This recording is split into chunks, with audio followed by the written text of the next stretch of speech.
Nous sommes dans les années 1880. John Rennie a 23 ans et travaille au moulin d'Albion, dans le district de Londres. Un métier physique, mais beaucoup moins pénible qu'à la mine, et surtout très enrichissant. En effet, John est mécanicien. Il a été l'apprenti d'Andrew Meike, un ingénieur réputé, notamment pour avoir inventé la première batteuse. Ce précieux CV lui a ouvert les portes de l'endroit où il travaille, car le moulin d'Albion est à la pointe de la technologie. Contrairement au moulin classique, qui utilise la force motrice de l'eau, c'est la puissance du feu qui fait bouger les 20 paires de meules en grès de plusieurs centaines de kilos, grâce à une machine à double effet d'une puissance monstrueuse de 50 chevaux vapeur. Cette machine sort des ateliers de la Soho Manufactory. Conçue avant tout comme une vitrine du savoir-faire de la Soho, le propriétaire de l'entreprise, Matthew Boulton, a même fait des démonstrations publiques de l'engin pour attirer de nouveaux clients. Une machine d'exception donc, que John chouchoute tout au long de l'année. Il faut dire que si ce genre d'engin délivre une force considérable, elle demande une attention toute particulière, la qualité de la vapeur pour commencer. John a remarqué que quand le feu de la chaudière faiblit, la pression de la vapeur baisse. Cette chute de pression fait ralentir toutes les meules qui ont du mal à repartir. Hélas, ces variations de vitesse sont courantes, malgré l'énorme volant d'inertie en fonte. Pour contrer cet effet, John bricole un petit appareil à centrifuge avec de boules lestées. Cet appareil est entraîné par la machine du moulin et actionne en même temps la vanne d'arrivée de vapeur vers le piston. Si la machine perd en vitesse, l'appareil ouvre la vanne et envoie plus de vapeur, ce qui fait repartir la machine. En 1788, Boulton passe en visite au moulin et repère la modification de John. Voyant immédiatement le potentiel d'un appareil aussi ingénieux, et après avoir discuté avec le jeune mécanicien, Boulton décrit le dispositif dans une lettre qu'il envoie à son ami et chef ingénieur de sa compagnie, James Watt. Sans le savoir, John a été une des premières pierres de ce qui, 200 ans plus tard, est devenu une des fondations de la technologie moderne. Amis bidouilleurs et bidouilleuses, bienvenue.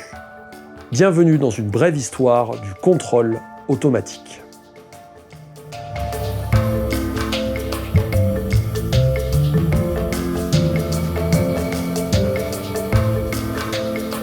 Cette vidéo est sponsorisée par NordVPN. Peut-être que vous découvrez YouTube avec cette vidéo et que vous ne connaissez pas encore ce service de VPN, on ne sait jamais. Le principe est simple, NordVPN dispose de plus de 5000 serveurs à travers le monde, il est possible de passer par celui de votre choix pour changer votre adresse IP par celle du serveur en question. Le service est très stable et le débit est excellent, comme le montre le test que j'ai fait depuis ma connexion. Pratique pour avoir accès au catalogue étranger de plateformes de VOD, on peut aussi utiliser NordVPN pour contourner certains blocages géographiques ou sécuriser sa connexion sur des réseaux publics. Profitez d'une offre de réduction de 68% sur une durée de 2 ans, ce qui fait 3,71$ le mois avec mon code bidouille, le lien est dans la description. Et si vous avez déjà un abonnement NordVPN, vous pouvez obtenir un mois gratuit supplémentaire avec ce code. De plus, pour les nouveaux, vous pouvez utiliser ce service pendant un mois, satisfait ou remboursé. Je précise aussi que NordVPN m'a permis de financer la conception et la construction d'une machine que vous verrez dans cette vidéo, donc si vous voulez soutenir la chaîne et que vous êtes intéressé, allez sur nordvpn.com/bidouille. Quelques mois après la lettre de Boulton sort le Lap Engine, première machine conçue par James Watt utilisant un régulateur à centrifuge. Cette machine a été conservée au musée des sciences à Londres et on peut encore y voir le premier régulateur conçu par Watt. Cet appareil est assez connu visuellement. Il est, avec la locomotive, un des représentants de l'ère de la vapeur et de la première révolution industrielle. Mais il représente surtout une étape majeure dans des concepts les plus importants de l'histoire des techniques, la régulation automatique.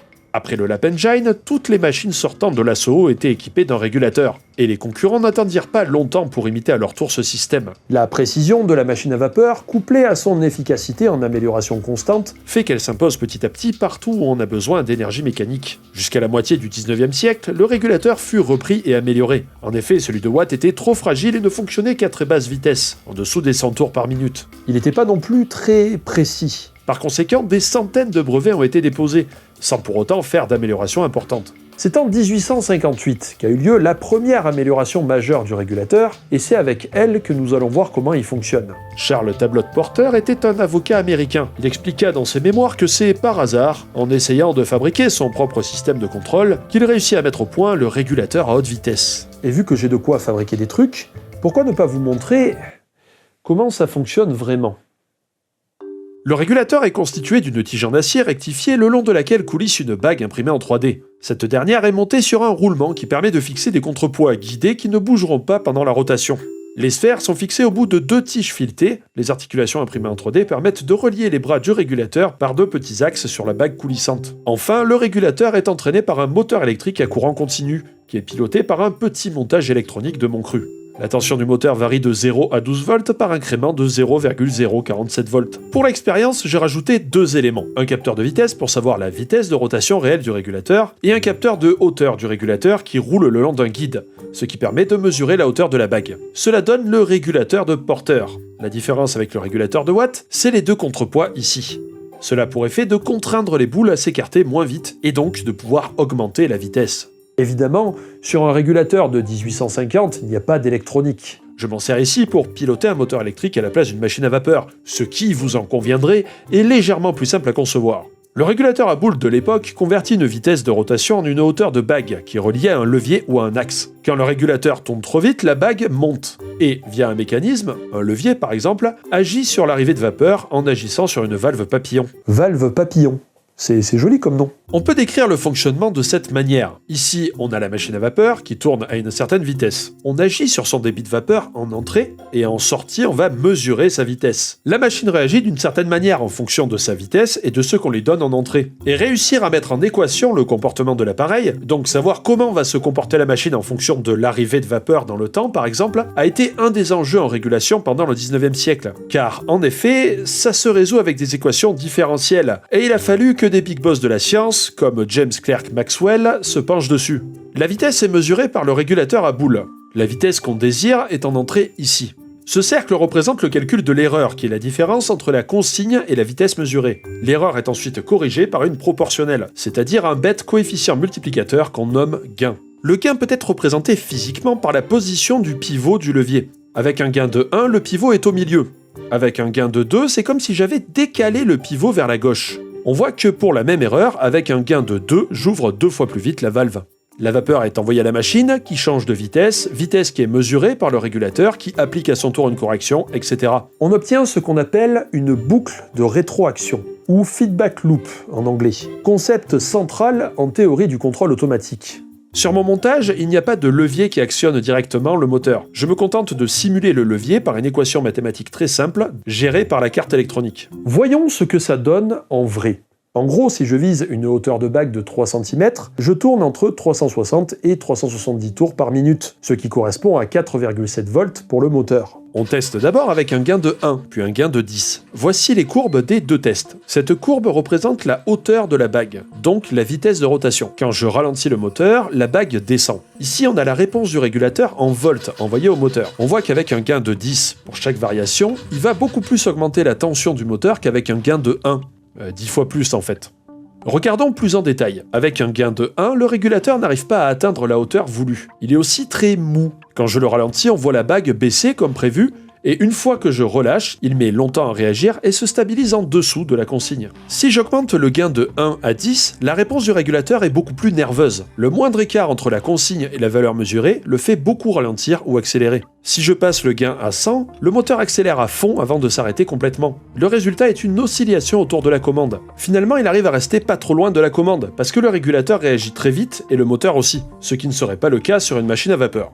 Voilà ce que représente le gain d'un régulateur proportionnel. Cette valeur dépend du système qui est régulé, bien sûr. La valeur du gain sera donc différente pour chaque système. Le souci, c'est que ce type de régulateur avait encore des problèmes fondamentaux qu'on n'arrivait pas à résoudre. Le premier problème fondamental, c'est un décalage observé entre la consigne et la vitesse réellement obtenue. Dans certains cas, le régulateur se stabilise en dessous ou au-dessus de la vitesse qu'on lui demande. On l'a vu avec l'expérience, avec un gain faible, le régulateur n'arrive pas à atteindre la consigne. Il y a des cas où ce décalage ne peut être réglé uniquement avec une proportionnelle, peu importe la valeur du gain. Le deuxième problème fondamental auquel les ingénieurs du 19e siècle étaient confrontés était la chasse du régulateur. Je sais pas si c'est la bonne traduction, en anglais on dit hunting, donc j'ai traduit ça par la chasse parce que ça me paraît cohérent. Un régulateur très sensible peut réguler des vitesses précises, mais plus la sensibilité est grande, plus le régulateur se met à chasser, entre guillemets. C'est-à-dire qu'il va varier autour de sa consigne, un coup trop haut, un coup trop bas, un coup trop haut, un coup trop bas, etc. Ça s'explique assez facilement finalement. Si la vitesse est trop basse, le régulateur va ouvrir la vapeur. La machine accélère, mais emportée par son inertie, elle dépasse la consigne. Le régulateur envoie donc moins de vapeur, mais la machine ralentit trop et donc passe en dessous de la consigne, et le cycle se répète. Et vouloir une vitesse précise sans cet effet d'oscillation, c'est toucher du doigt un problème fondamental en régulation sur lequel de nombreux ingénieurs du 19e siècle vont se casser les dents. Au final, ce sont des centaines de brevets qui vont être déposés au cours du 19e siècle. Des régulateurs de taille et de forme très variés, utilisant des ressorts, des systèmes hydrauliques, des roues, des systèmes à friction, etc. Il faut quand même noter l'arrivée de l'électricité qui entraîne forcément les premiers systèmes de régulation électrique, en utilisant des relais mécaniques et des systèmes magnétiques basiques. Il y a beaucoup à dire sur ce domaine, notamment avec l'invention des premiers systèmes de régulation des amplificateurs de signaux pour le téléphone. En gros, dites-vous qu'à partir de là, la régulation intervient dans quasiment tous les domaines techniques. Et surtout, on a enfin des caméras. On va pouvoir montrer des trucs qui bougent. Ah, ça fait du bien. La taille des bateaux ne cessant d'augmenter, de nouveaux problèmes se posaient. Par exemple, faire tourner un gouvernail. Si les bateaux plus petits passent par une démultiplication, sur les bateaux à vapeur plus gros et plus lourds, on utilise un moteur électrique avec une démultiplication qui agit sur le gouvernail. Fin des années 1860, en France, un certain Joseph Farquot mit au point une barre capable de piloter un gouvernail par l'intermédiaire d'un moteur, le tout commandé par une boucle de rétroaction. La consigne est donnée par la barre et la régulation s'occupe de corriger la position du gouvernail si celui-ci bouge à cause du courant. Bien que Joseph n'a pas inventé ce système de régulation, il lui donna les noms de servomoteur et de moteur asservi, termes qui sont encore utilisés aujourd'hui. En 1911, Elmer Sperry conçoit un système de régulation plus complexe qu'ordinaire. En effet, cet homme est un pionnier dans les systèmes de pilotage automatique basés sur les gyroscopes, en particulier dans le domaine militaire. Le guidage automatique et les gyroscopes mériteraient une vidéo dédiée tellement il y a à dire. Ça fait partie de la catégorie des systèmes de contrôle et dans ce domaine, c'est l'armement qui a toujours été à la pointe. Autoguidage des torpilles, des bateaux, des avions et bien sûr des missiles.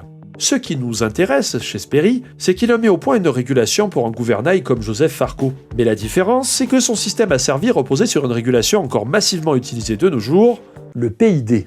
Alors c'est pas Sperry qui a inventé le PID, car PID ça veut dire proportionnel, intégral, dérivé. En fait, Sperry a été un des premiers à intégrer les trois dans un seul système de régulation. À l'énonciation de ces trois lettres, tous ceux qui ont eu des cours de régulation savent de quoi je veux parler. C'est pas le seul système de régulation, loin de là, mais c'est un classique, on va dire. Donc, à quoi sert un PID et pourquoi c'est un système encore largement utilisé aujourd'hui ? Pour ça, j'ai demandé à Adrien de la chaîne Barbatronic, mécatronicien de talent, membre de la team Les Caribous, qui participe à la Coupe de France de robotique, de me fabriquer un appareil de test. La machine, nommée Pendouille par Adrien et Jules, qui lui a filé un coup de main sur la conception, est un assemblage de 3 platines séparées par des entretoises. À la base, on trouve une carte électronique avec l'alimentation électrique. C'est ici que tous les calculs de régulation sont faits. Le moteur est de type pas à pas, le même qu'on trouve dans beaucoup d'imprimantes 3D. Il entraîne avec une courroie un bras au bout duquel se trouve un potentiomètre. Sur l'axe du potentiomètre est fixé un pendule en rotation libre. Le but du pendouille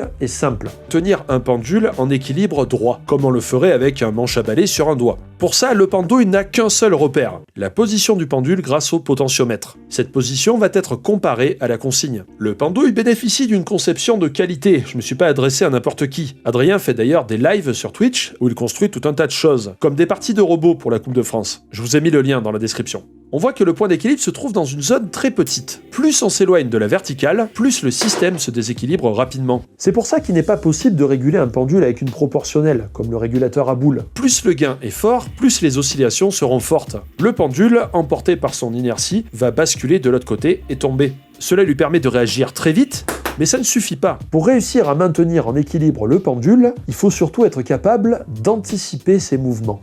Un PID compile 3 régulateurs en un. Un proportionnel, comme on a vu, l'intégral qui va mesurer l'écart entre la position réelle et la consigne dans le temps, plus l'écart perdure dans le temps, plus l'intégrale sera grande. Cela permet de corriger le décalage permanent entre la consigne et la vitesse réelle qu'on a pu observer sur le régulateur à boules. La dérivée mesure la vitesse à laquelle on s'approche de la consigne. C'est elle qui permet d'anticiper en ralentissant avant d'atteindre la consigne pour limiter le dépassement. La courbe de réponse typique d'un PID ressemble à ça. Un temps de montée, un dépassement, puis une stabilisation autour de la consigne. En réglant correctement un PID, on peut obtenir un temps de réponse très court et atteindre une stabilité très rapidement, dans les limites du système bien sûr. Le réglage d'un PID est assez difficile à faire. Les 3 réglages agissent les uns sur les autres, ça devient vite l'enfer. Bien entendu, il existe des méthodes, notamment celle de Ziegler-Nichols mise au point en 1942. Je vais pas expliquer ces méthodes ici, il y a beaucoup de tutos sur le net. Pour ma part, quand j'ai fait les réglages, disons que je me suis beaucoup appuyé sur les réglages de Barbatronic.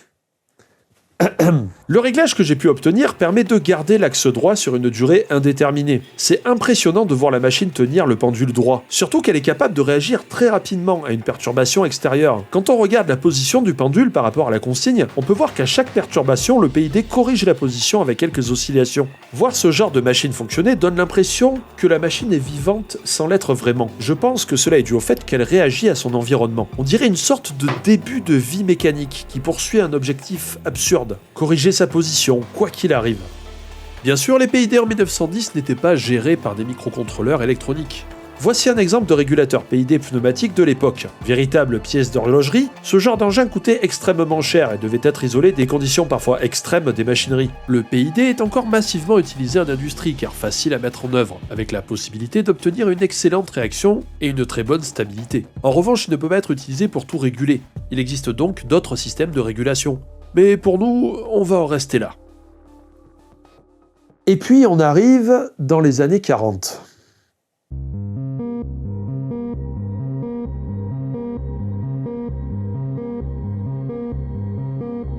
C'est pendant la Seconde Guerre, celle que vous connaissez, parce que robot YouTube, que beaucoup de choses ont changé pour le contrôle automatisé. L'armée utilise à toutes les sauces le contrôle automatique sur les machines et armes de guerre. Elle a besoin d'armes précises, d'engins capables d'être pilotés avec exactitude, de systèmes automatiques pour diverses fonctions, etc. En juin 1940, aux États-Unis est créé le National Defense Research Committee. C'est dans cet organisme, qui agit dans le plus grand secret, qu'on retrouve la section S1, qui deviendra plus tard le projet Manhattan. Parmi les projets top secret, on retrouve celui d'améliorer les systèmes de défense anti-aérien. En effet, le radar qui a été inventé dans les années 30 permet de détecter les avions ennemis à grande distance, avant d'avoir un contact visuel. Le problème, c'est la réactivité et l'anticipation. Il faut déjà détecter l'avion, puis à partir de plusieurs relevés de position, déterminer sa trajectoire afin de donner l'ordre de tir. Une opération coûteuse en hommes. Pas moins de 14 personnes sont nécessaires pour faire les mesures et les calculs et exécuter le tir. Ce qui ralentit énormément l'opération. Un avion rapide peut alors facilement échapper au système de défense qui réagira bien trop tard.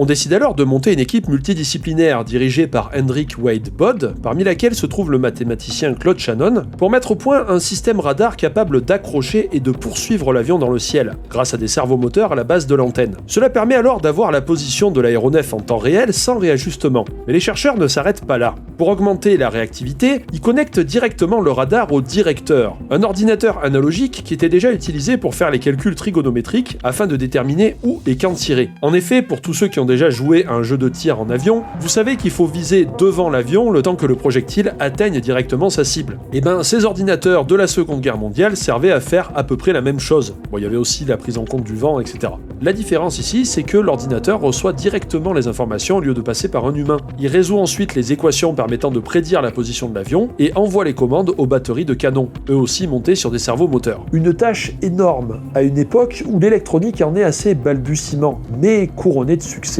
En 1943, on était déjà capable d'avoir une défense anti-aérienne semi-automatique, puis entièrement automatique. Et ce, grâce à des boucles de régulation qui agissent sur l'ensemble du système. Bien que le système coûtant extrêmement cher, il y en aura peu sur le champ de bataille. Réussir un tel exploit demanda beaucoup d'efforts, et permit beaucoup d'avancées dans le domaine du contrôle et de la compatibilité des systèmes. Cela permit aussi à Shannon de mettre au point sa théorie de l'information. Mais dans les mêmes laboratoires se trouvait aussi un autre mathématicien de talent qui avait refusé de participer au projet Manhattan, Norbert Wiener.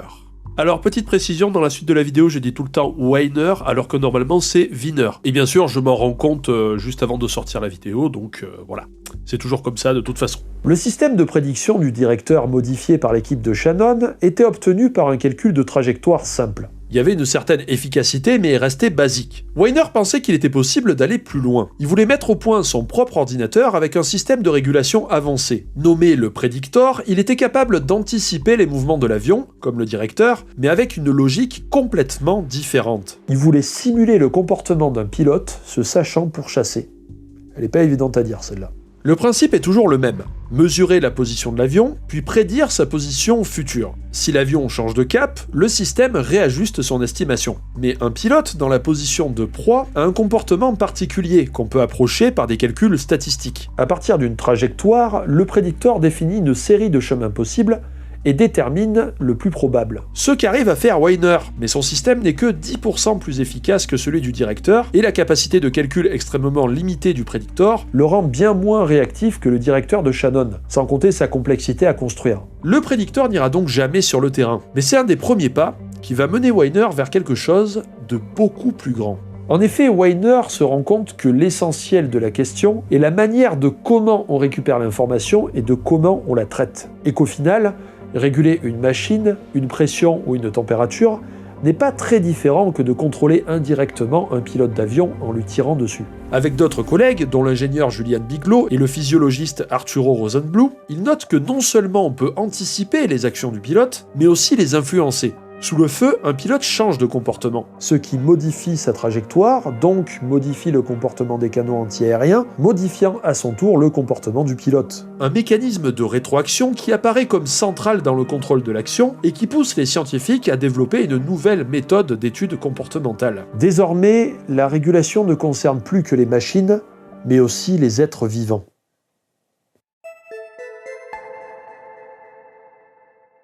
C'est en participant aux conférences de Massey, organisées par un neurologue autour de la compréhension du fonctionnement de l'esprit, avec des scientifiques venant de nombreuses disciplines, que Weiner propose de placer les recherches menées sous une nouvelle discipline scientifique. La cybernétique.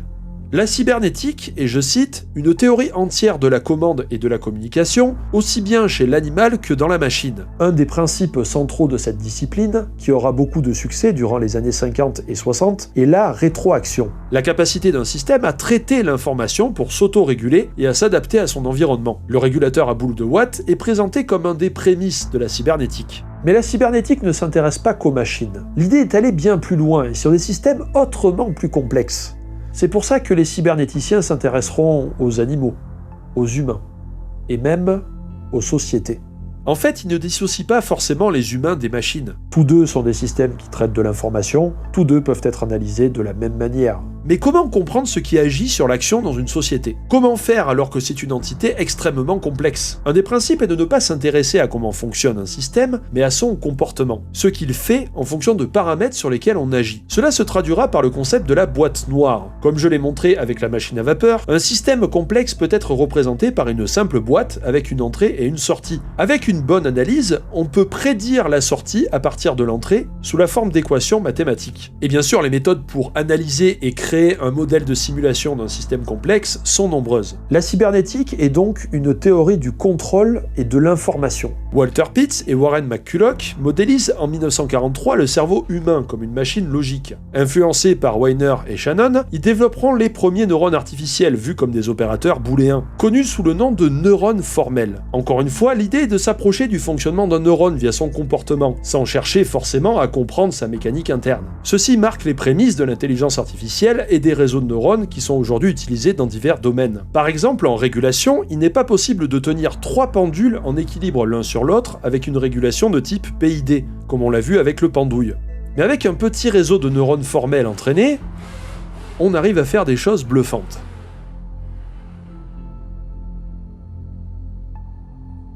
Car si la cybernétique a fortement décliné après la mort de Weiner en 1964 et n'a jamais vraiment réussi à devenir une discipline scientifique à part entière, c'était plutôt un champ de recherche on va dire, son influence a été considérable. Intelligence artificielle, cryptographie, compression automatique, neurobiologie, robotique ou encore sciences de l'information et de la communication, sciences humaines avec des branches de la sociologie, du management ou de l'économie. Ce document de 1958 montre Albert Ducrot, cybernéticien français, faire la démonstration de systèmes de détection sans contact ou de robots expérimentaux, comme ce renard mécanique, capable de réagir à la lumière et d'éviter les obstacles.